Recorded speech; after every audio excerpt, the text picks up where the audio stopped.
Lieutenant Mike Zullo is a former law enforcement office criminal investigator for New Jersey, trained in fingerprint identification, narcotics investigations, homicide, domestic violence, etc. He joined Sheriff Joe Arpaio's Maricopa County Sheriff's Cold Case Posse in 2005 when he moved to Arizona. Lieutenant Zullo has been commander of the Cold Case Posse for the past 7 years and is Sheriff Arpaio's lead investigator to reveal any and all evidence to determine if President Obama's identification document is valid. It was their goal to clear the document as authentic and move the country forward. And I've talked to people that were there, like Sheriff Mack, who was being asked first to do this, and it was just so many constituents. He said, okay, I'll do it. Guys, I'm sure this isn't true, because I know people that were there at the meeting. And then they're like, no, it's fake. And it's like, oh, no. And that's why the Justice Department's come after him now. You've seen all this. And again, we don't even know from my research who Obama is. 3 aliases, proven, record sealed, hanging out with a communist pornographer that looks just like him that his grandfather would bring him to in the summers. I mean, just his wife saying in all these speeches he's from Kenya, born there, in the Harvard Review as the head lawyer, as the head of the Harvard Review saying that he was from Kenya, his book deal proposal saying he was from Kenya, and then saying, you're crazy if you say that. I believe more and more now that it is Dreams of My Real Father, the film, that shows who his real dad was, that was another cover. So from my view, we don't know who he is. We know he's lying. We know there's a cover-up. And, you're a detective with a distinguished background. You've been burrowed into this now for several years. You were already there on the cold case, dealing with serious crimes, Mike. So you didn't even ask for this. It was thrown in your lap by Sheriff Arpaio. So break down the saga, what it's been like, what's going on, the certified people that you've had, some of the top forensic experts in the country, the criminal case that's coming up, the Supreme Court of Alabama. From as best you know, what's going on here, and what should the viewers know out there, the listeners know, because you know what MSNBC is going to do. They'll probably play a clip of this and go, they're crazy, and they're saying our dear leader is a fraud, but that's all they say. They say we're crazy. What's really going on? Well, Sheriff Arpaio did take this on, and we really went in there with the intention that this thing isn't going to be anything. Let's go in, let's clear the document, move the country forward. That was what the sheriff wanted. And it was like 24 hours later, I had to call the sheriff and say, we're going to have a problem here. We're 21 months into this now, and I can tell you this. We believe 100% that the document is a created, 100% fabricated birth certificate. It is not real. As a matter of fact, to use the word document is erroneous. It is a PDF file. It never started its life as a paper document. It was built inside a computer.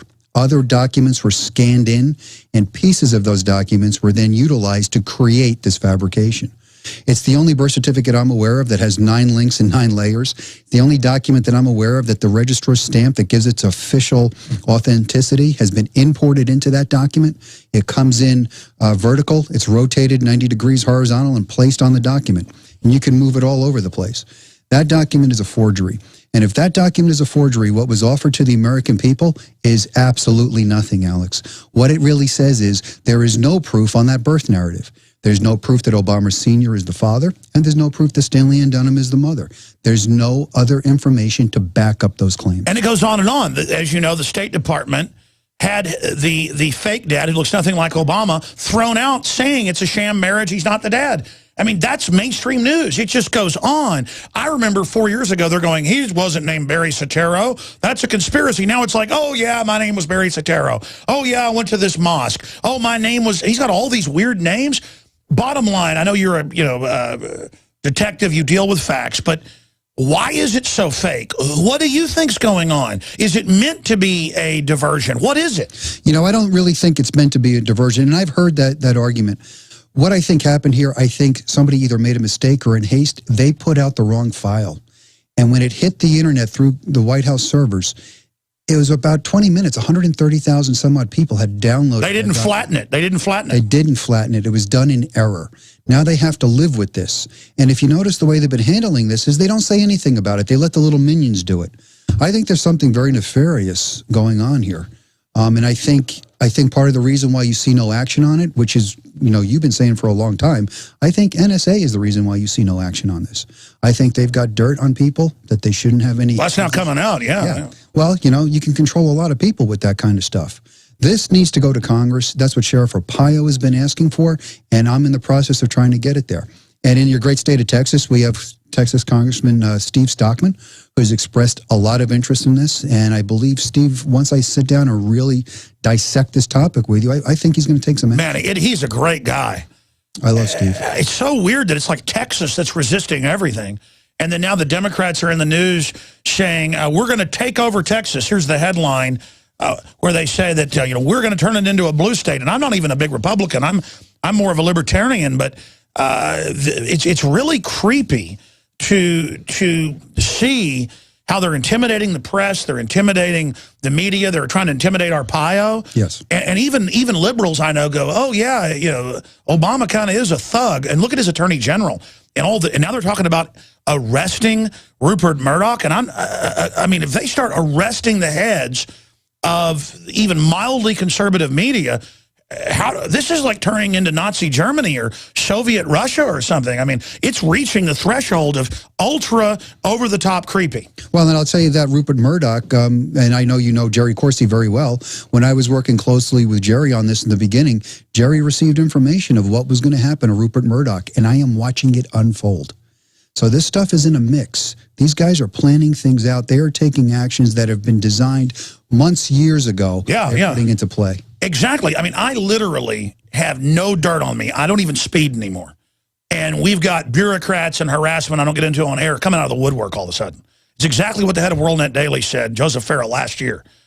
Because I never got persecuted like this by Bush, and I was critical of him. I mean, people do not understand this is a criminal operation. And I don't know, you don't want to prejudice yourself probably agreeing with that. It's just that I'm getting to the point where, well, getting back to the birth certificate, going over this criminal complaint, what's the greatest hits of this document that people should know about and where this is going? Well, you have a document that's comprised of 9 layers, and what it was really designed to do, the intent of it is to deceive. The intent of this document was to fool the unsuspecting public, to give you a document, and I do believe it was a precursor to Jerry Corsi's book, Where's the Birth Certificate? I believe they were concerned that book was going to come out, and they launched this document. But what this really says is, we don't really care what we show you. We're just going to show you something, and we're going to expect you to believe it. And if you look into his narrative, that's everything you've been fed. You see photographs, you're told these are the players. You see a photograph, you're told this is where I was or this is who I was sitting with, and you're expected to believe this. But when you start looking into some of those photographs themselves have been digitally altered. So everything about this is a facade. When you try to work the background of this individual, the trail goes cold. You can't find certain information. Certain information has either been now scrubbed or it's been locked away where you can't get to it. The fate of this birth certificate coming out the way it did, if they had flattened this document, probably the only argument would have been the fonts, and it would have gone nowhere, because every document examiner tells you, we can't tell you that unless we see an original. Our document examiner, who happens to be a court-certified 20 years in business, actually worked for Perkins Coie as a certified document examiner. This is the law firm that represents Obama on every one of these issues. Wow. Going to be difficult for them to overcome that. And when he tells you it is a 100% fabrication, you can take that to the bank. It's a 100% fabrication. So the implications to this are huge. And the reason why I don't really think that this was some kind of joke is the penalties for this under U.S. code, under U.S. statute, they're up to 20 years in prison. The manufacture, the display, the passing on of this kind of document, you're looking at some serious jail time. Now, you go back into the way this document was released, and they set up Mr. Obama with plausible deniability. And it was done clearly in response to Jerry Corsi's book coming out the next week. I mean, I do believe that. It was so obvious, and the media was all poised to attack and slander and say the book had been recalled when it wasn't. You could see a clear psyops. You don't do that against something that is a fraud. Right. You only act like that when you're scared to death. Exactly, and I really do believe it was a preemptive strike trying to neutralize that book. And as as Jerry could attest to, because we received the same information, it was not 24 hours after the release of this birth certificate, mainstream media, Fox News, nobody would talk about this issue anymore.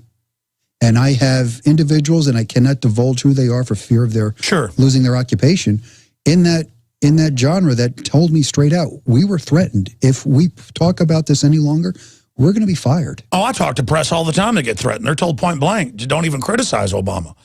So you don't have a free press anymore. When you don't have a free press, how do you vet a president? This man has never been vetted. This man has never gone through the ringer of being vetted. You know, and with Sheriff Arpaio, it's kind of like a joke in his office. I say, you know, Sheriff, he can't pass the background check to be the janitor in your jail. Well, that's what I want to talk about when we come back.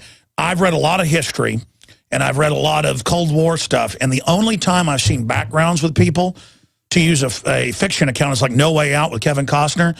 The only time you've got backgrounds this shaded and different things is when it is a sleeper cell foreign infiltrator. Now he could be a corporate infiltrator, whatever he is, but I've never seen somebody that has a Manchurian Candidate cutout. And you only see this with somebody that is an operative of something. And so it's really scary, because I didn't really get into the birth certificate thing and cover it until I saw that fake. And then I said, oh my gosh, this is all real. Mike Zullo's our guest. Stay with us. I had tried everything. I'd cut back the amount of food I was eating. I was lifting weights and jogging, but nothing was working. My body was literally starving for minerals and trace elements, as well as key vitamins. And as soon as I had that, I immediately could eat half of what I was eating previously and be satisfied. Now, there are hundreds of great products at InfoWarsTeam.com, but I want to point out the 3 that have helped me lose 37 pounds in just 2 months. Products like Beyond Tangy Tangerine, Pollen Burst, and Rebound. When I started taking the Tangy Tangerine and other products every day, I lost more than 37 pounds in just 2 months. Now that's results. I want to challenge my listeners to go to InfoWarsTeam.com and to order just 3 of their products, and you will see the changes in the way you look, feel, and in your appetite almost immediately. Start your journey to health and wellness today. InfoWarsTeam.com. Well, we got the head of the cold case posse, went out there in 2005 to help, investigate for Sheriff Arpaio all these stacks of murders. And I'd love to get you on sometime for like 2 hours on the nightly news just to talk about all the other cases you've been on, because it's so interesting about digging through cold cases and going after, stuff that other people have given up on. But you look at this. We were talking during the break about the fact of, hey, you better get life insurance, vice versa, and the type of stuff that goes on, because people don't know how real this is until you get the harassment. But I was saying during the break, I think we see the takeover happening. You were like, yeah, no, it's happening right now with the persecution of the press and the not caring. I mean, where do you think this country's going? I'm afraid to think about that. I think we are at a critical point, and I think you are seeing, and I think you've said it before, people are starting to wake up, but they got to pick up the pace. I mean, we have some really bad problems. I mean, you have situations here where you could almost look at it as the police are becoming an extension of this. There are rights being violated all over the place. Constitution is meaning nothing. The whole incident down in Florida right now, man is demonized for carrying around in the chamber of a 9mm. That's no different than a guy having a 5-shot revolver. There's rounds in the chamber. It's exactly. But this is what they do. They take it and they start with these themes and they keep perpetuating these as if they're truths, and they're not. They're fables. So we're in a really difficult place, and I think the battle is really for the mind, because if they can convince you of things, they could give you scenarios where you have to give up your rights and slowly give up your rights. We all know what the Founding Fathers said about that. And they just announced now the CIA is going to domestically engage in propaganda covertly. That's what I heard. I mean, they're just putting it all out now. It's like, yeah, we'll arrest you and disappear you. Yeah, we'll kill you. What do you think about Michael Hastings' car blowing up? He says, I'm going on the run. I've got something that's going to bring him down. The FBI's visiting, and it turned out I've talked to the family off record, so they all got visited. And the FBI's like, we didn't visit anybody. And then the car blows up. The engine goes the opposite direction. Well, I haven't had any information on that except what I've been told. And what I'm told is it looks like the automobile came and rested upon that tree. Yes. That there was no real front-end damage. So that makes it very difficult for me to think how a complete engine goes 350 feet the other way. I mean, something happened there, especially that he was making those kinds of telephone calls. My bigger concern is, like Breitbart, Breitbart, he had something other than what we've been shown. Oh, he said it's going to bring him down. And it's the biggest thing ever. And that's never surfaced. So, well, isn't it a telltale when he's been dead 45 minutes and somebody in the hospital says no foul play, and then the coroner dies of arsenic poisoning? The guy that did his body. I know, they're things that it's very difficult. From our business, we work in facts and evidence and proof. So for us to speculate is dangerous, but I will tell you, that's strange. Well, when it starts piling up. It does. It does. And when it starts piling up like that, you know, all of a sudden, you know, when something's a coincidence, you get a onesie or a twosie, not 3, 4, 5, 6, 7, 8, 9, 10. Those aren't coincidences anymore. Somebody is doing something on purpose.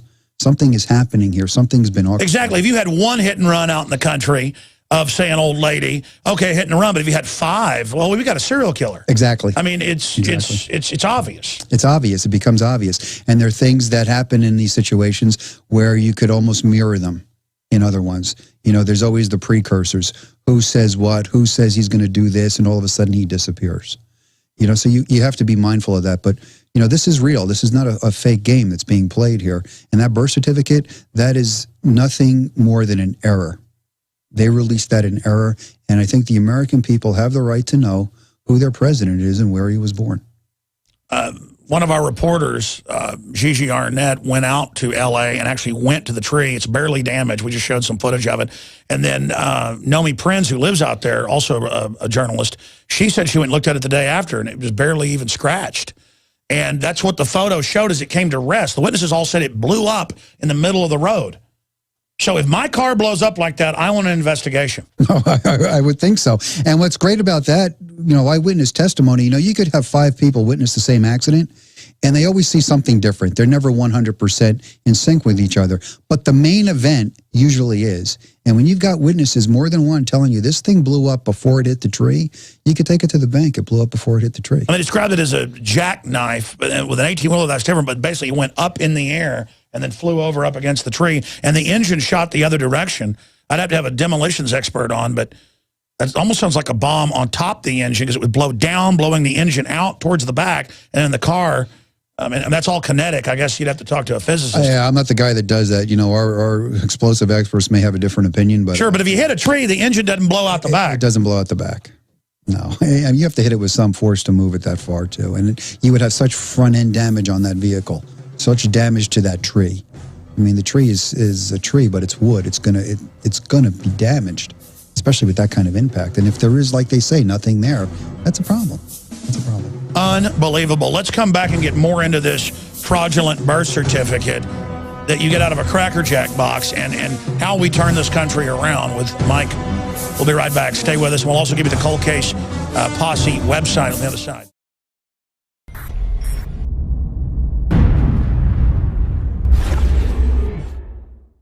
Because there's a war on for your mind. That has been our motto here at InfoWars for my 18 years of battle against the globalist.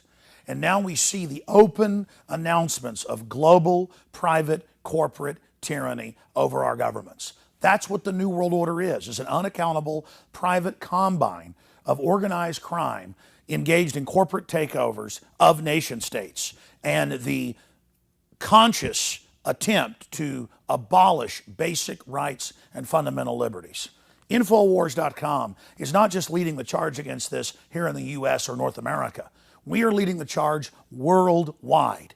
And that's because our listeners, our viewers, our supporters, fellow freedom lovers like you across the planet resonate with our message of liberty and telling it like it is. And that's why for the last 2 years especially, I have thrown everything I've got, my time, my energy, our backup capital, everything into really trying to awaken the sleeping giant that is humanity. And that's why the July issue that just came in a few days ago is so important. We've already sold about half the stock we have of it at cost in groups of 10 up to 100 in bulk. It covers the entire NSA spy grid, how it ties in worldwide, how it's not about stopping terrorists, but about suppressing and dominating and controlling the free press and political opposition. And in this magazine, we don't just have 3 free bumper stickers like I did a few months ago. We have 10 bumper stickers, 4 full-size ones with amazing messages guaranteed to get people thinking like America has been occupied by globalist forces. Infowars.com. Listen to Alex Jones at Infowars.com. Infowars.com. Forbidden information. Listen to Alex Jones. Infowars.com. And then on top of it, 6 medium-sized bumper stickers with the message as well. These are key to post in legal and lawful areas on your book bag, your computer, your car, or to give friends and family. I have printed 500,000 of these bumper stickers. Only half of this month's run of magazines has them. So when you purchase them in bulk or you're a 12-month subscriber, you will get the special issue. And I can't afford to do this every month, so it's going to be quite a while until we do this again. Please take advantage of this. Buy them in bulk and give them to your friends and family and encourage them to get these bumper stickers out, because with 500,000 stickers, we can reach tens of millions of people with the message of truth. They want to collectivize us. They want to bankrupt us. They want to drive us into their arms to control us. They want to dumb us down. But the sleeping giant that is free humanity is awakening. So I want to thank you all for your support. I want to encourage everybody to go to InfoWarsStore.com and to get a 12-month subscription or to give a gift subscription. Imagine 12 of these coming to your friends or family's door to wake them up. Or to give a gift subscription to the local police department or your local congressman or woman. This is how we're going to affect change, voting with our dollars and voting with our time. Again, visit InfoWarsStore.com today to subscribe, to get the magazine in bulk, or to give a gift subscription, or to give yourself a subscription to wake up friends and family. I am all in. I am committed 110% to not mince words and to not back off and to boldly confront the globalist. And our listeners and supporters, our info warriors who aren't behind us, they're right beside us. So I want to thank all of you that have supported us in the past, and I want to encourage all of you out there who may be on the fence, that know this information is true, but have been scared to take action. You had better be scared of not taking action and letting this monstrous system come to fruition. Now is the time to commit. Now is the time to say which side of history you're on. Now is the time to stand against the globalist and the New World Order. And regardless of whether you get this July issue, this July 4th Resistance to Tyrants issue, spread the word about liberty, resist corruption in your area. Millions of us doing little things can move mountains together. I'm Alex Jones signing off for Infowars.com and the Infowars team.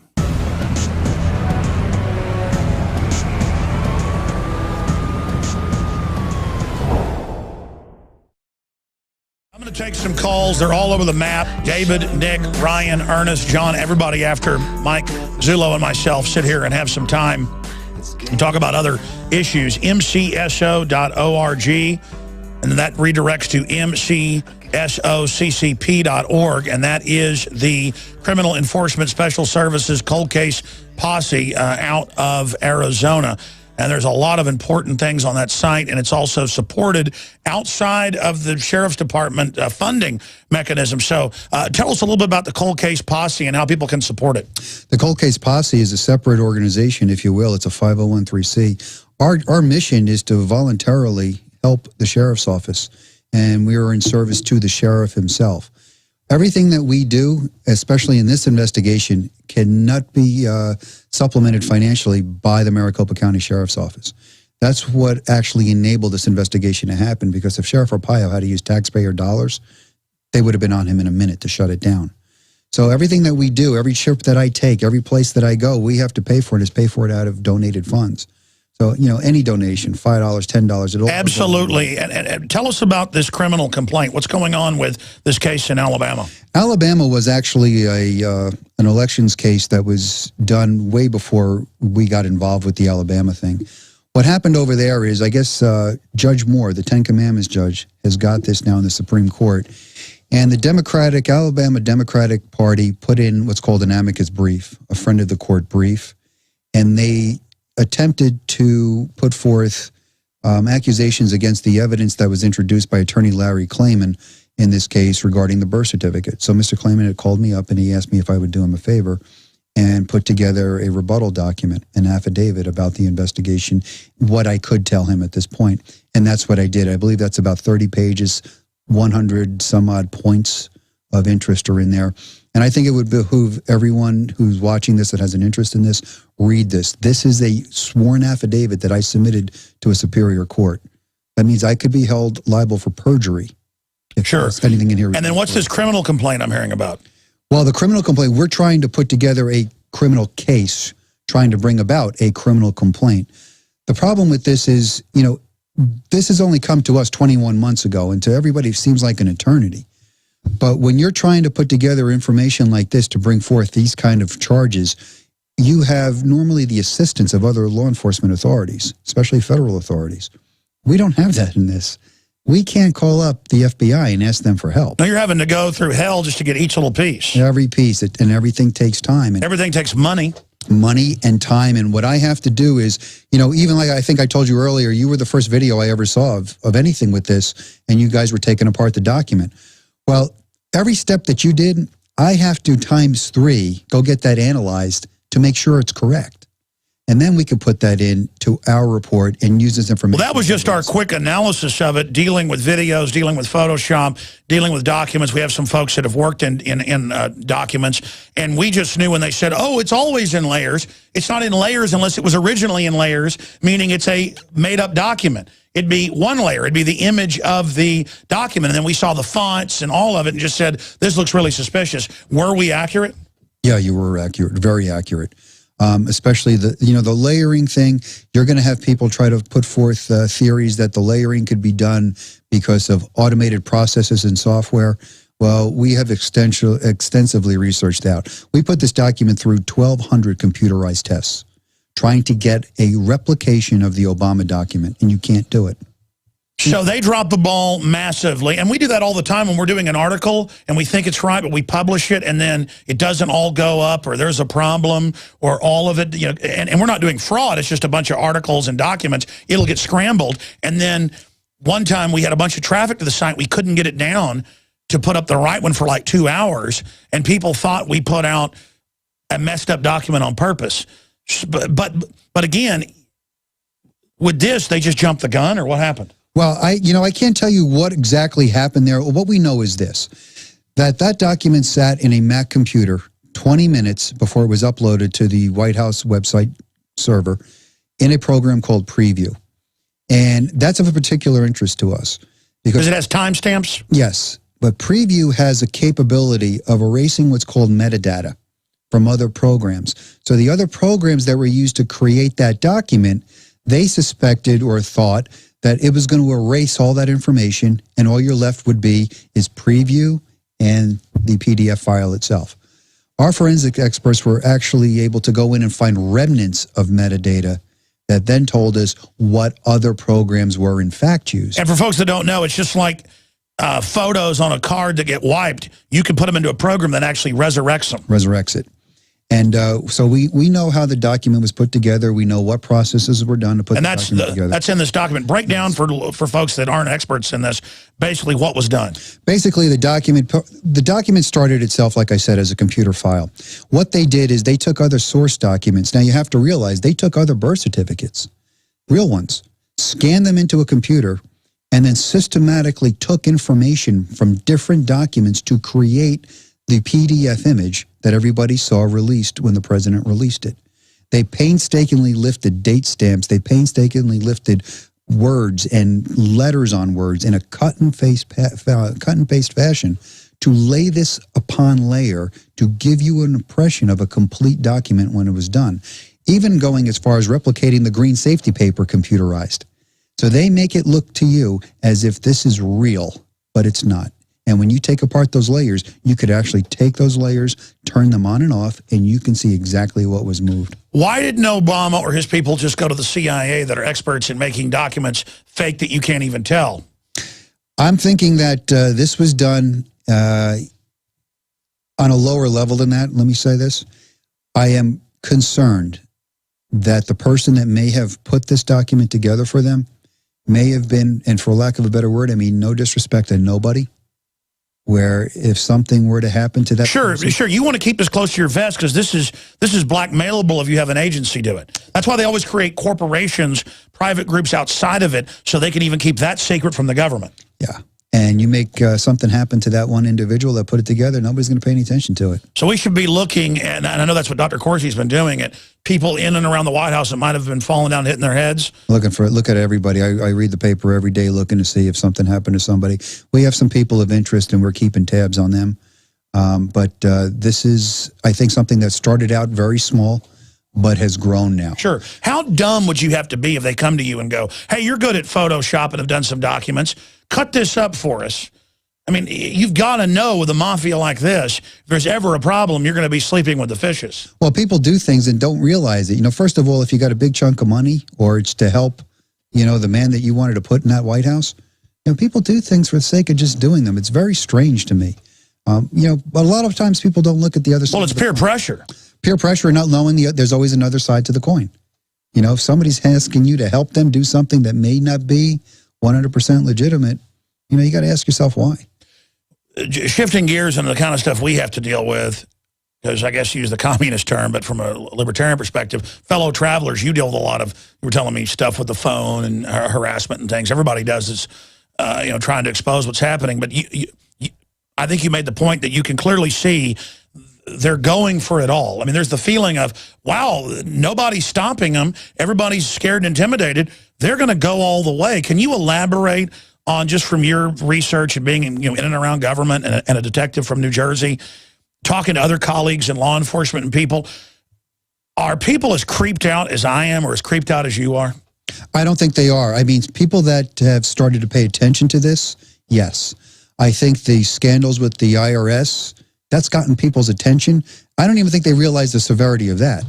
But when you have an incident like Benghazi and you can't get a special committee together to investigate that, there's a big problem. That's blackmail. Yeah, and people that are in law enforcement realize that that's a big problem. Fast and Furious, there are still people being shot with those weapons. And when you have police chief last week. Yes, and when you have an email that says we're going to use this to attack the Second Amendment, I think there's some statutes in U.S. code that talk about that. Yeah, that's false flag. That's a frame up. I mean, that's premeditated racketeering. And it's here. And it's here and it's being done. And you know, it's almost hiding in plain sight, if you will. Exactly. I've studied history, and that's the point. When a Hitler, when a Stalin, when a Mao can get away with anything, it always just, it's a criminal culture where all their minions now can't get in trouble. I mean, these guys are like invincible if we don't take them down. How do we, how do we stop them? You know, I don't know if I have the answer to that question. I know that the upcoming elections are going to be very important. And I think that people are going to have to pay mind to, you don't want lip service anymore. You want to know what that candidate's going to do when you put them in there, because you don't need any more of this. You need people that are going to have the backbone to want to get to the bottom line and the answers to these things that have been happening and are willing to take the steps to prevent it from happening in the future. And I think, you know, our biggest problem right now, Alex, our voices are silenced. Our voices are silenced. If it wasn't for Steve Stockman, I don't know where we would go with this. I mean, that's one man standing up. He is going to need your support if he does what I believe he's going to do. Yeah, do people get what we're going through? I'm not asking for people to go, oh, you're a hero. I'm asking for them to support us because I have a compulsion to stand up against bullies my whole life. I'm not even some good guy. I just instinctively get angry about it. And everybody thinks, oh, we'll just go along, it'll be okay. No, then the dam breaks, the corrupt take over everything, the society collapses. We've got to have people stand up and support people when they go and do the right thing. You have to. And right now I think you're seeing, you know, when you see the Republicans turn on the younger Republicans, or calling them wingnuts or whatever they've been calling them lately.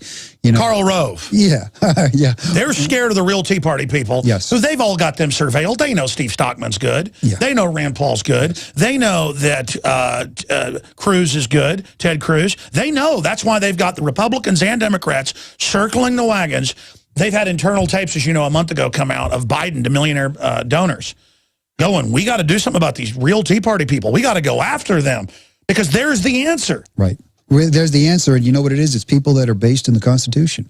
You know, that's the thing that's dying in this country more than anything else. It's our Constitution. You go back, and I remember growing up in New Jersey, that's basically a Democratic state, and we grew up fine. You know why? Because we may have differences from Republican to Democrat, but we had the Constitution, and that was the thing that held us together. They are eroding that. People don't even understand it anymore. They don't even know what's in it. Well, they're abolishing it. They are. I mean, they've got a wrecking ball. They've already torn like half of it out. And now the second half's going to go faster than the first half. That's the concern. And I think you can see that this is escalating. You know, you have the Justice Department now jumping into whatever happened down there in Florida. All of a sudden we have a civil rights violation. You know, 10 years ago, that would just be what it is. A man defending his life. He was afraid for his life. Now we have a civil rights violation. I don't understand the thinking anymore. It's, if we don't get what we want in one court, we'll just find another court. We'll bring you through another court. We'll just do whatever we want to do until we railroad you. And to me, that looks like that's what's going to happen down there again. You know, you have to start to worry about that. You know, it's pretty clear when you have, for lack of a better word, a lynching. And to me, that's what is going on here. Speaking of that, I want to get to some callers on this subject, but people need to go to mcsoccp.org. That's the Criminal Enforcement Special Services Cold Case Posse. In fact, there's a shorter website. It's mcso.org, mcso.org, and donate today. And Lieutenant Mike Zullo is here with us today.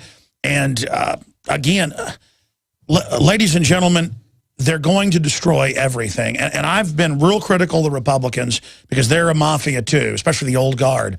But I'm telling you, this 2014 election coming up, I'm going to say this now. The Democratic mafia is going to take completely over. They're going for it all right now. You've got to vote Republican. And I've just got to that point realizing that you've got to vote for Tea Party people, real Tea Party people. The mainline Republicans have tried to take it over. They haven't been able to. Now they're trying to destroy it. You got to go after the Republicans that are working with the Democrats. And you've got to vote for real Tea Party Republicans. You've got to run yourself. We've got to block, because if they end up getting the House and they've got the trifecta, it's over. I mean, I'm telling you, they're going to bring in, they've already billed him as the new Lincoln, who's going to wage war and basically demonize anybody that's a constitutionalist as like some type of Confederate. That's the branding I already see. Well, you know, and here's something that was just alarming to me. I've had the opportunity now to visit several congresspeople in Washington, and I've heard this more than once. Republicans say they have no voice. They have no microphone in Congress. Now, if they're telling me that, if they don't have a voice, you don't have a voice. Well, that's it. I mean, if the Republicans were running everything and doing this, I would say vote Democrat. Or I'd vote for something else. It's a separation of powers. We've got, I think that's why they're so arrogant, is that they just have gotten away with anything. What do you call that in criminology, where they get emboldened, or what's the... You know, I don't remember the term. I know exactly what you're talking about, though. I don't remember the term, but they get so brazen about it because they feel like they're untouchable. They think untouchable's the word. Untouchable. They get to a place where they can just do anything and know that you'll sit down like a lapdog and take it. And I think what you said with the police, because so many police are still the bedrock of this country, but then other departments are going crazy. It's that rolling downhill, that arrogance, so that they're trying to recruit people that'll do whatever they're told. Yes. Yes, they are. And, you know, you have bigger problems with this, too, is they start to desensitize you in areas that normally you would be affected by, you would react to. And they do it by, well, I think you have a video coming out here. It is psyops. It is ways of keep perpetually gaslighting you, if you will. Keep changing your altered perception. So you don't know what's going on. You don't know what's going on. I study this 18 hours a day. I'm obsessed with it. My wife's like, do you ever stop? You know, because I can't get out of it, because I realize it's a death struggle against tyranny. This is real. My life's on the line. This is real tyranny in America. There's no debating it. Right. And now it's like I'm even more upset because it's everything. I've been validated, and you've been by all the stuff coming out, and people are like, aren't you feeling good? I'm like, no, I'm not feeling good. Now they're not even in trouble when it's all admitted. Right, right. And, you know, you look at something as, and I don't want to minimalize it, but you look at something as simple as his birth certificate, and I can count on one hand the amount of news stations that have said they even question this versus the amount of times you're told you wear a tinfoil hat, this could never happen. You know, they do these things. Psyops. They plant them in the public's mind. And it's easier to believe the lie, Alex, than it is to believe the truth. For folks that don't know what gaslighting is, it's a famous film, but it's based on real things that happen. It's like Stockholm Syndrome. There's been famous cases where a pimp will abuse and punch a woman in the nose, and she's bleeding. He goes, I didn't punch you, you're crazy. And someone that feels powerless, their mind will trick them, and they'll go, I did that to myself? Now people that aren't weak-minded, we go, how does that work? It's like hypnotism works on the weak-minded. America's hypnotized. I mean, that's really it. Yeah. How do you get them out of that? Desensitized. Yeah. Well, they made a fatal mistake with the IRS thing. I think that wakes up a lot of people because that is something that people feel. And they're all afraid of the IRS. So that kind of woke them up a little bit. And imagine going to people and saying, what do you pray at your church for the IRS? I can't even believe that. We're going to come right back with your phone calls, a little bit of overdrive, and then he's going to be... How long do you have till you got to get out of here? I have as much time as you need. Now you can watch Alex Jones live at Infowars.com/show. You'll find links to all of our content there and a free 15-day trial for Prison Planet TV. You can also browse the network, the InfoWars Nightly News, and over 60 movies and documentaries all together in one place. You can watch the Alex Jones Radio Show live as it happened. So check it out, Infowars.com/show.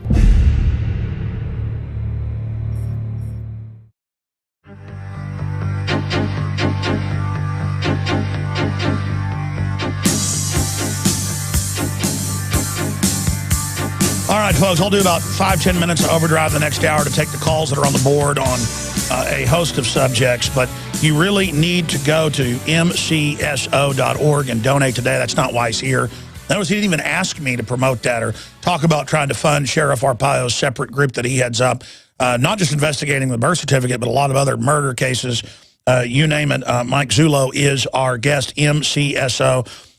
But we were talking about mysterious deaths of Breitbart and people like that, and Hastings, and it's how the media is like, you shouldn't look at that. It's a conspiracy theory to even look at it. That just shows how they'll turn the other way if a bunch of people start getting killed. I know, and that's what you said off air, yeah.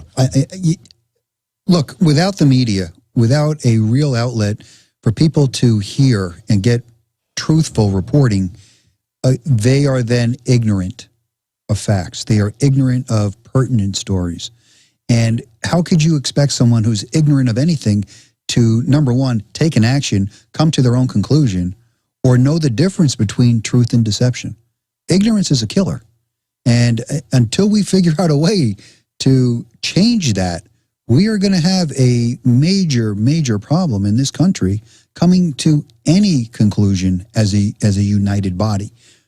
I don't want to have confrontations with the system because I get the average person and it's just brainwashed like the general public. But when the government's training and buying billions of bullets and 7,000 armored vehicles and all the rest of this, but you see the public buying 100 million guns since Obama got in and we know of, and everybody says, I don't trust it. People instinctively know this is a tyranny. I mean, is that, I guess that's the last check is that. And I guess if it gets too bad, I hate to think what's going to happen. Well, you know, Sheriff Arpaio has a tank. Sheriff Arpaio has a 50 caliber machine gun. But he's elected locally. But he's never going to use that stuff against his own people. And that's the difference here. You have to tell me, what is DHS? And he needs it down there in that area. Yeah. He does need it down there. What is DHS going to do with that kind of equipment? Who are they going to fend off? We have a military to protect the borders. Who are they going to use that against? Why are they acquiring that? Well, they admit it's for the Tea Party. Their own manuals all say returning veterans, gun owners, libertarians, in the fetters, anybody who's really an American. I mean, let's face it. We're nothing special. We're just Americans. I mean... you know, I say this to a lot of people now. What is the privilege that you have being a United States citizen, being a natural-born United States citizen? What are the privileges? Because you can't tell me that we have any, because you can just come over a border and get them here. You don't have to be a citizen to get these privileges. You get almost more rights when you're not a citizen. And so I know when my grandparents came here, they came here, went through the naturalization process, and became United States citizens. And because it meant something, you gained something. You gained those constitutional protections. Those are given to people now regardless of how they come over. Sheriff Arpaio, when he does those immigration sweeps and things that they criticize him about, let me tell you something. I've worked with those deputies, human smuggling deputies. I watched those deputies put their lives on the line, taking down coyotes, bringing over human traffic from Mexico, defending and protecting people from another country. Most police just roll over now and take the money. Oh. I mean, look at what they've done in Mexico to the system. I mean, do we really want Mexico to collapse into us? This is madness. Well, you know, the whole premise that I think is it's just one big open border. I think that's what everybody wants. and they're giving us the ruse. Look at the signs up to 70 miles into Arizona saying, saw them. don't go into this area controlled by Mexican I drugs. stood right next to those. And you look at... That's the feds planting a flag saying drug cartels took this over. Yeah, and they're facing inland from the border. They're facing to America telling you don't go in here. It's the United States property. And then next it'll be 100 miles. Yeah. And then 200 miles. Yeah. And then 300 miles. And we're going to come back, take a few calls. Mike Zullo, amazing interview.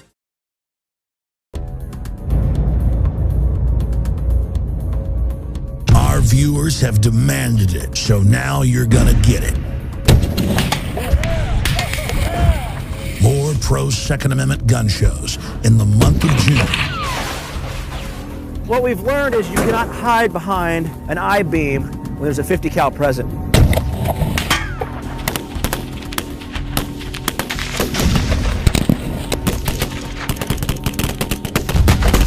Brothers in Arms, 50 cal ammo review, and more. Coming in the month of June to the InfoWar.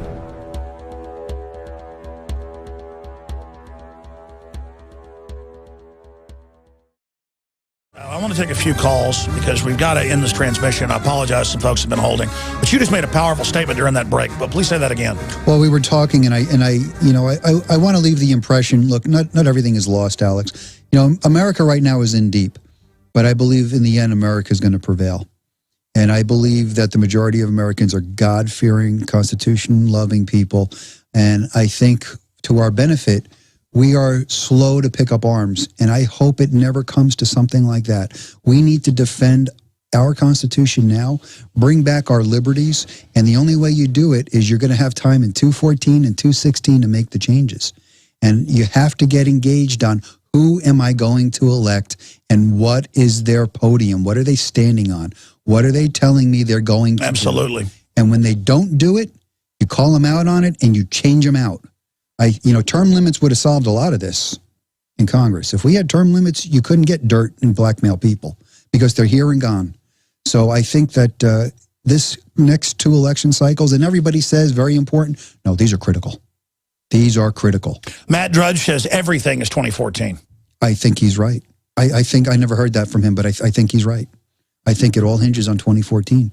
And it's so sick that this Democratic mafia is so bad. I've never been lesser of two evils. But it's clear they are making their move with Obama. The power structure behind things, they're making their move. Yeah, and you could see, like you said earlier, it's an escalation. It's happening. There's so much news out there that it hits you, and it hits you so fast. And they are training Americans to settle for a 45-second to 1-minute news flash, some YouTube video, and you think you understand it all, and they bang you with something Exactly. And see, I've gone through this for a long time, but I don't know if I can say it on air, but I mean, I get the phone calls, and they don't do it a lot now because they know it doesn't really work. It makes me work even harder, and gets my wife upset, and she gets behind me even more. But, you pick up the phone, and you're making a call and somebody's breathing on it. You said that's happened to you. It's happened on my cell phone numerous times. And I mean, they want you to know. People go, oh, you're hearing beeps and breathing. That's not how wiretaps work. No, they want you to know they're sitting there on your phone. My cell phone once, I was driving down the street. I'm going to make a telephone call, and not even in the ringing stage yet. And I hear what sounds like a police radio come over my cell phone.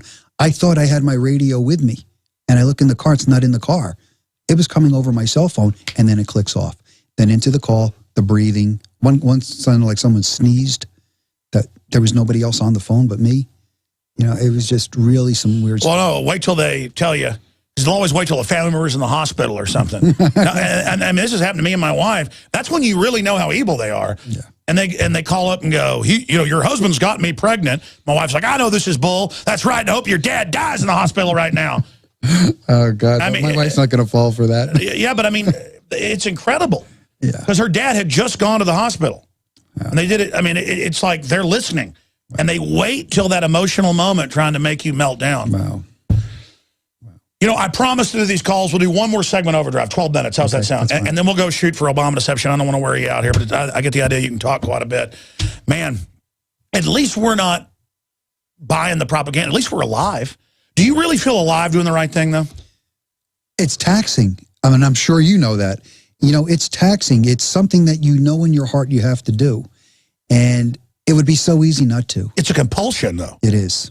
Could you control yourself and not do the right thing? No. I have to do the right thing. I have to. I have to do what I believe in my heart is right, what I can lay my head on the pillow and know at least I tried to do something with it. I may not succeed, but at least I know I gave it everything I could give it. Well, that's powerful, but it's like a good slavery to doing the right thing, because I am not in control of myself. I mean, I realize, and it's almost embarrassing to say, they could have guns to my kids' heads, and I might BS them and say, okay, I'll sell out, but I know I really wouldn't. I would turn around. I mean, I can't sell out. And that is a really weird feeling. We'll be right back with a final segment in Overdrive with our guest. We're going to give you the website, mcso.org. Get behind the Cold Case Posse. It's run by a great guy. It's great meeting him in person. We'll be right back. Johnny Appleseed was born during the Revolutionary War. He's not just a legend. And in more than 5 states, he introduced apples that had not even been grown in the colonies. Later, the seeds from plants he planted and cultivated and some of the varieties he developed spread across the United States. And it was Johnny Appleseed teaching the colonists and then the new Americans, after we won independence, the love of planting fruit trees that introduced that idea to North America. Ladies and gentlemen, it is a revolutionary act to unplug from the television, to unplug from the computer and all the globalist propaganda, and to go out in your backyard or your front yard or planters at your apartment or on the roof of the building where you live, and to plant a garden. Become the Johnny Appleseed of your community with seeds from the InfoWars Seed Center at InfoWarsStore.com. The simple act of planting fruits and vegetables and then tending them and taking care of them and then sharing them with friends and family is a revolutionary act against tyranny. The globalists, first and foremost, do not want us to be self-sufficient. The crony anti-free market capitalist, the fascist, are using socialism and collectivism to shut down societies. Stalin in Poland and in Ukraine and other areas starved on record more than 10 million people over 5 years by not letting them grow their own crops and collectivizing them. Mao killed between 65 million and 80+ million people doing this same thing. The UN says they will use food as a weapon. They use genetic evil to attack the earth, and major GMO companies have been caught going into growth belts around the world, even where GMO is illegal, and planting seeds everywhere to infect the genetics of the original crops. Almost all of the thousands of varieties of Mexican corn has been infected. They are in a genetic war against everyone. That's why we have to get these seeds and not just plant them on our own gardens and not just give them as gifts to friends and family to plant spring and summer and fall gardens. I'm calling on you to go out into the green belts, to go out into the areas and plant secret gardens. No, not of marijuana, but of the hundreds and hundreds of incredible high-quality vegetables and herbs and fruit plants that are here. Lemons and oranges, the list goes on and on. They will grow, plum trees, grape trees, they will grow almost everywhere in the U.S. We can literally, not just buying these products from InfoWarsStore.com, but from wherever you get them. This aggressive program literally just came to me one morning when I woke up about 4 a.m. realizing that we've got to counter their genetic war against us with original, real crops developed over eons on this planet. We have the lowest prices. We bought it in the biggest bulk that some of these companies have ever seen to ship this directly to you from the InfoWars Command Center. We stand for life.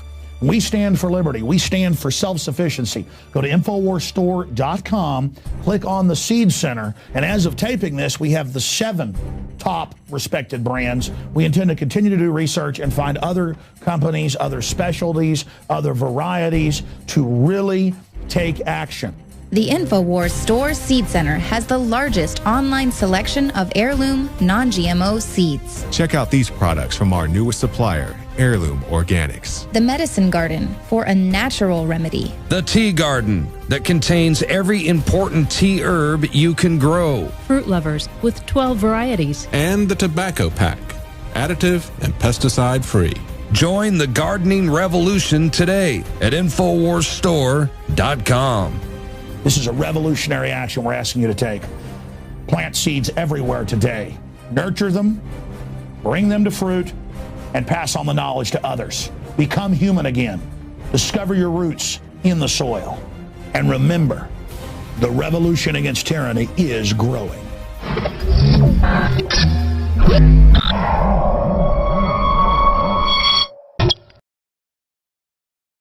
You know, Sheriff Arpaio, and then we're going to calls, gets demonized a lot. And I don't agree with him on everything he does, but I'm usually seeing it through a media filter. But now I know a lot of people I really respect, like Sheriff Richard Mack and so many others, that behind the scenes, I talk to people that are like know Arpaio and his neighbors, where he, you know, helps them change a tire 10 years ago, or is so friendly. And he comes off like a cartoon character, like almost like a John Wayne type or something. But from what I've been told about him, that's really how he is. Is that accurate? It is. I've gotten the privilege to know Sheriff Arpaio now for 2 years. I'm in his office all the time. And he is, number one, he's a cop's cop.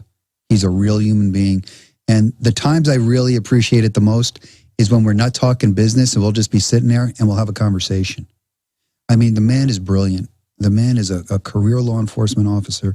He gets it. And he's one of the last of the old-time police officers. He's the rule of law kind of guy. You want him to stop enforcing something? Change the law. That's how he sees it. And they come down on him for enforcing the law.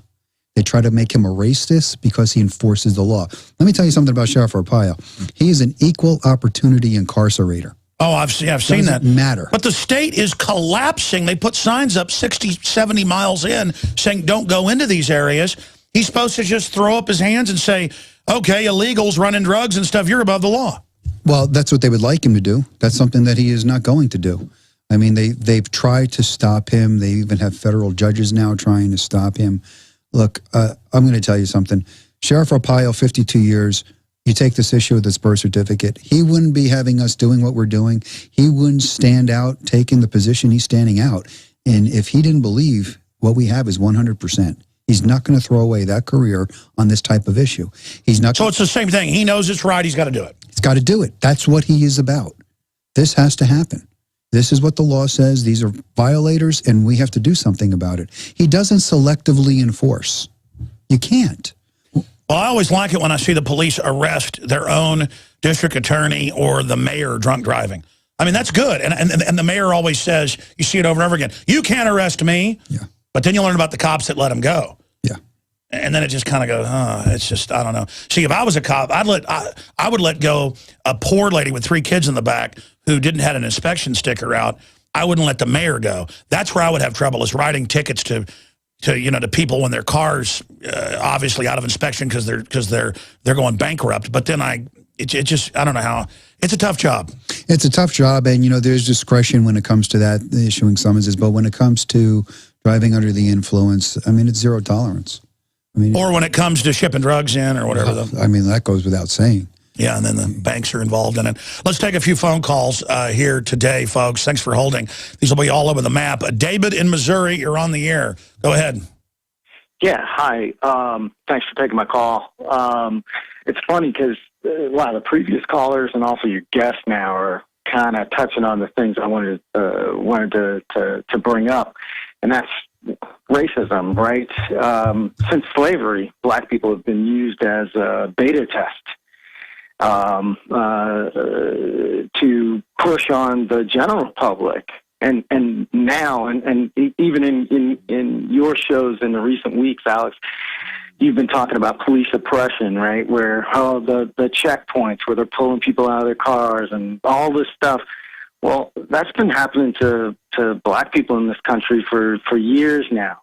I was born in the late 60s, and in a little bitty small town. And well, let me just say this: I think it's poor people, period, because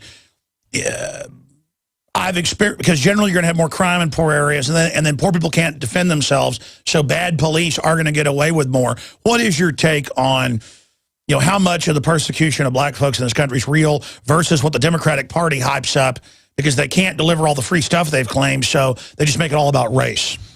Well, I personally, my own personal view, I think a lot of it is real. I think a lot of it, has happened to some higher degrees in time periods than others. My own personal ideology about this is I can't look at that. I have to take you and deal with you based on your actions. You know, respect begets respect. Exactly. And the big issue is if you throw minority people, especially, in jail for little bitty reasons when they're young, they're going to be put in a college of crime. Yeah. I mean, I think that's part of the cycle, too. You know, you would love to be able to go in there and change hearts and minds. I wish there was something that we can do to, you know, and I don't want to say make them productive members of society. To me, that sounds so pompous. Make them better for themselves. You know, regardless of what color they are. I don't care. I don't care what you are. You look, everybody bleeds. Let me tell you something. I say this to a lot of people. If, God forbid, something was happening to your wife, some sinister thing was happening, would you care what the color of that cop was? To stop that madman? Well, it's the same thing I say. Care. It's like when I look at children, I want to protect all of them. Yes, absolutely. I don't care what color they are. I mean, it doesn't matter. And so it transfers from there. Doesn't matter. Doesn't matter. You know, everybody, we all bleed the same, brother. You know, they have the same rights as I do. It's all red blood. That's how we're. That's how it works. That's how it works. You know, to address this question, yeah, I believe there were, you know, improprieties, if there's a way to say that, indiscretions and some very sinister acts at times. And I'm hoping that we're growing from that. You know, I know that I can see it in my own children. They are brought up in a zero racial environment. They don't know the difference. You know, well, that's because people, that's more people that are Christians and people from the 60s and folks that are doing the right thing. But now people are seizing it to reverse it back. Yeah. And then you've got little kids that aren't thinking racially about things, but then they're having it forced down on them that they're racist because they're 5 years old and they're white. So do you see what I'm saying, David? Well, or they're just being exposed to it. My kids are biracial. I'm black. My wife is Colombian, but very, very fair skinned. They have no idea what it is. They have no idea what they don't see that color. But I'm sure when they're old enough and they're driving down the street or whatever, and they have a little bit more melanin in their skin, they're going to be treated differently. Sure. Listen, I got to jump to other callers, but I hear what you're saying.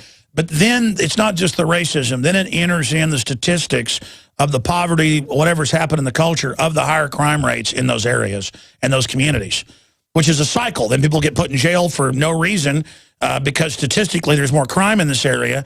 And then they come out basically forced into a criminal system because now you can't get a job because you've got a criminal record. I mean, we've all talked about that cycle. Here's what I want to say. It's become a political diversion from all the other corrupt things that are going on to obsess over things that are a lot better than they used to be. That's my point. Let's go real fast here. John in Florida, thanks for holding her on the air. Alex, I definitely want to say it's an honor to finally get to speak with you. You've been an inspiration to a lot of us in terms of creating our own radio shows and getting the word out. My question, my statement to you was, down here in Florida, they have been playing on the race a lot, and it has led to a lot of civil unrest.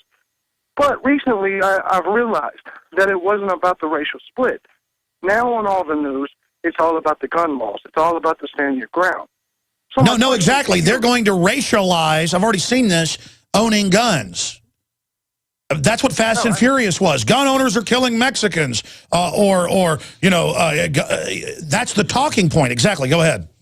Absolutely. And what I was going to ask you is, what angle do you think they're going to take with Aaron Hernandez, the New England Patriots star, which is essentially the same thing as George Zimmerman? They're already saying he's a white Hispanic who killed a black guy, but nobody's buying it. They know it was all a bunch of thugs.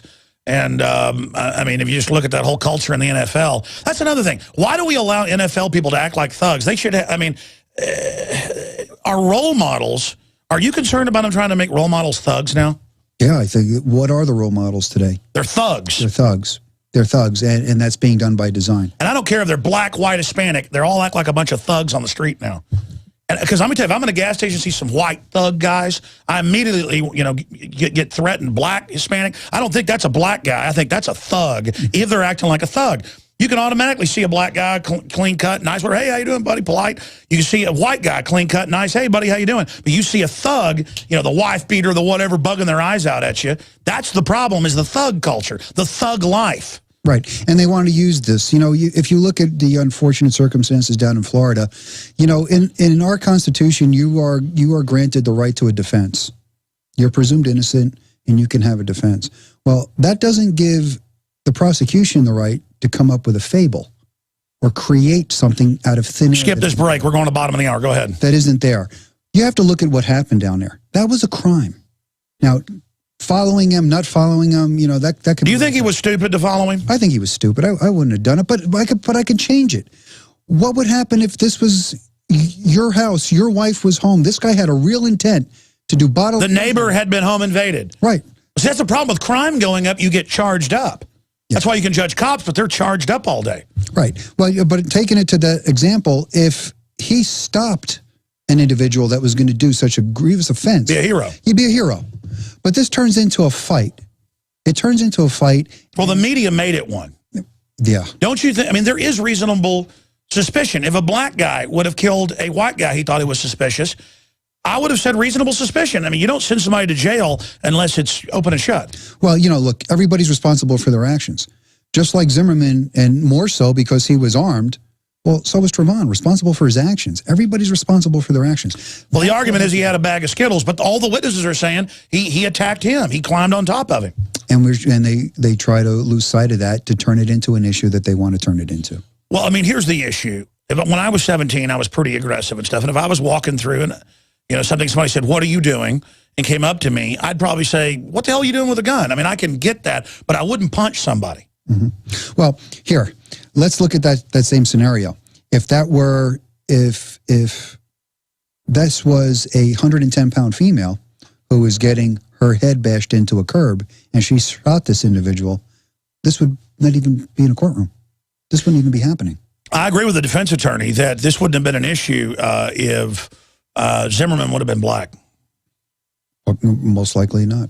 I hate to say that. Who's at fault? The media for making it racial? I think the media does a big part of it. They like to hop it up and make it racial. And, you know, this is going to be what the prosecution is going to use. They want to hit an emotion in you to cloud your judgment, cloud your thinking. Well, what about Trayvon, though? Because I look at the photos he put out himself with the grill and the thug look and all that. Those are his photos. And then you see the IT guy saying, you know, there's photos of guns, loot, all this stuff, and then that's what he supposedly got in trouble in for school and the burglary tool, and then that's being withheld from the defense. I mean, it's starting to really not look too good here. Well, you know, look, the bottom line is this is a terrible thing no matter how you cut it. You have a young man who lost his life. That's a terrible thing.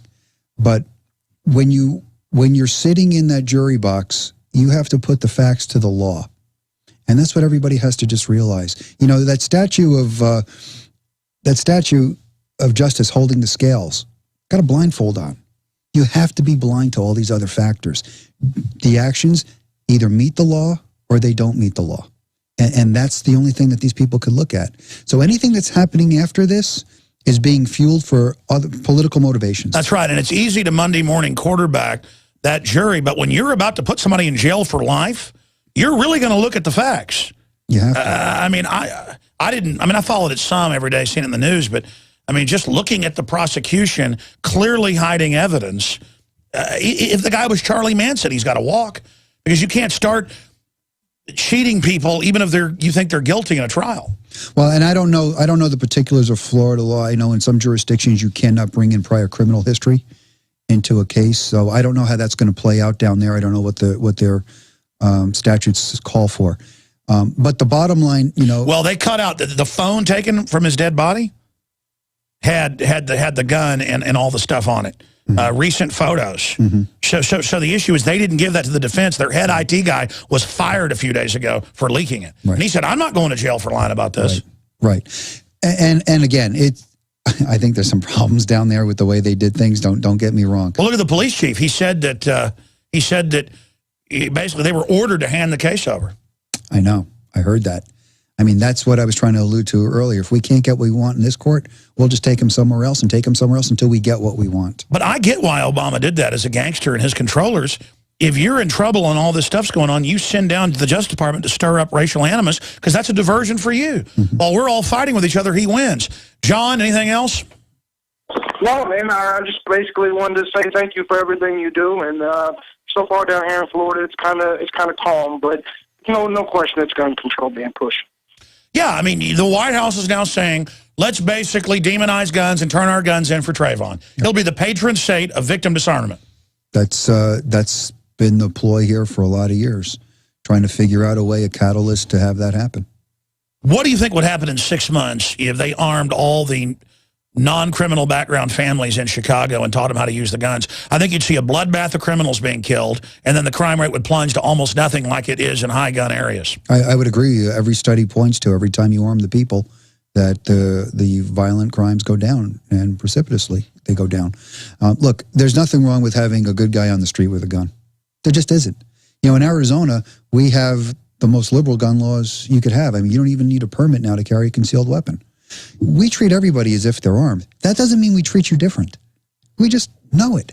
We know that you have one. Even if you don't, we know that you have one. And we just deal with it accordingly.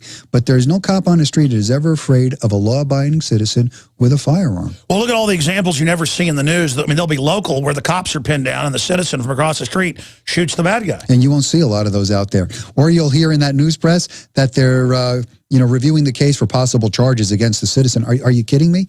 Just about every statute in the country has coming to the aid of another individual in a fight for their life. Well, exactly. They try to, the media tries to act like it was wrong. Right, exactly. Or some guy breaks and enters, and the woman's on 911, and they go, don't shoot him. And then she shoots him, and they go, well, they're looking at charges. Yeah. But, of course, they don't. But and it's not the police saying they're looking at charges. The media says, well, they're reviewing it, and they spin that to mean it's incredible. Well, the last one that happened with that, the mother home with her child, and she shoots the guy as he's coming in the attic door or something like that, or the closet door. I mean, she only had 5 rounds, I believe. That's a case where I wish she had 15, because he crawled out and went down the street. That job wasn't finished, you know? So you can make a case for self-defense in today's time. It takes more than 1 or 2 bullets. And you've got to have something to match whatever they're able to get. Yes. When you minimize the citizens, you're going to be law-abiding down to 1 round, 6 rounds. Like in Australia, it's 1 round. Well, the bad guys aren't going to follow the law. You know, Alex, I had the privilege today. A gentleman took me down to see the Alamo, and they took me to that IMAX movie theater. And I watched that film for 48 minutes. And aside from everything else that film speaks to you about the bravery of these people, seeing what 1 round does, 1 round stops 1 person. And if it's a grazing wound, it stops nobody. 1 round's not going to cut it. 2 rounds aren't going to cut it. Today, you get homes where doors are kicked in and 3 or 4 bad guys come in at the same time. You know, you're not going to do it with 3, 4, 5 shots anymore. You know, there's a reason why police officers are armed with high-capacity automatics today than like the day when I started, when we had a 6-round 357 Magnum. Cops started to lose the gun battles because the bad guys were outgunned. You know, they're outgunning us. So you have to look and keep everything into perspective. And in today's society, unfortunately, an armed citizen is the safest citizen. Well, that's why a lot of people say, don't let the cops have semi-autos, 30-round, 100-round. No, fine, just let me have that. Because, I mean, obviously they need that because other people are going to have it. Don't restrict me. Just you go ahead and have whatever you want, because bad guys, again, are not going to follow the law. Let's talk to Ryan in Texas. He has a question about me, so I guess we'll take it. But go ahead. Hey, Alex. Hey, buddy, go ahead. Welcome. Hey, I just wanted to say thank you for everything you do, and you're just a major role model for my life. I'm 19, about to turn 20, and been going organic since I've seen everything about your GMOs and everything. And just really wanted to ask you, like, how could I help out my community more? Like, how did you start off? You can help out your community by studying history, common sense, and volunteering for the Salvation Army, being nice to your family, working hard, being a good person. Just being a good person makes the world better. People think we've got to all save the world overnight ourselves. Being a good person will do it. But then, you'll get better as you go. Start a YouTube channel. Don't have to put your face up there. Put a world map up or whatever and talk about issues, get feedback, and be confident. Because so many good people think it's kind of like non-arrogant to not be confident acting. Be bold, because the bad guys are bold. And just get it. But start, I mean, people ask, what do you do? Really, it starts with being a good person. I mean, do you have any recommendations? Well, I agree with that. I mean, look, you want to be a good person, you have to start acting like a good person. You have to do, and it's that old Bible, saying, "Do unto others as you would have others do unto you." You have to be conscious of other people and where they're at. And whenever you're in contact with anyone, man, just be respectful. It's that kind word that turns away wrath.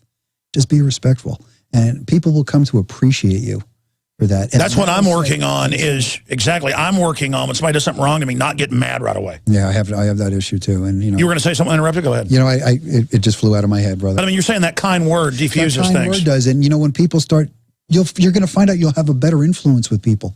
People will start looking to you. They'll start talking to you about certain things. And I'm going to tell you, and I've taken a lot of bad guys down to jail. And this is going to sound really strange.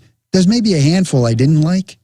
But when you start having some conversations with these people and some of them start telling you some of the things they went through, doesn't make an excuse for what they did.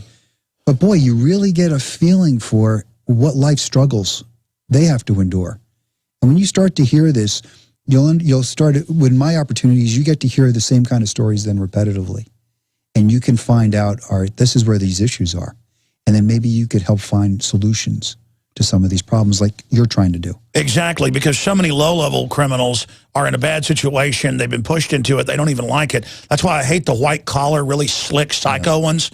They're the ones that really know what they're doing. They know what they're doing. And they're running the show. They do. And you have these other individuals that are out there, and a lot of it stems back to the family. No, exactly. Fathers and mothers at home, 4 times more likely to not end up in prison. Yes. If you got a dad at home. So why is the media attacking the dad? It's destruction of the family. These are sick people. Mike Zullo, you're a really impressive guy in person. Great job with your cold case posse. You'll be back on the Nightly News tonight. Infowars.com, folks. Stay with us.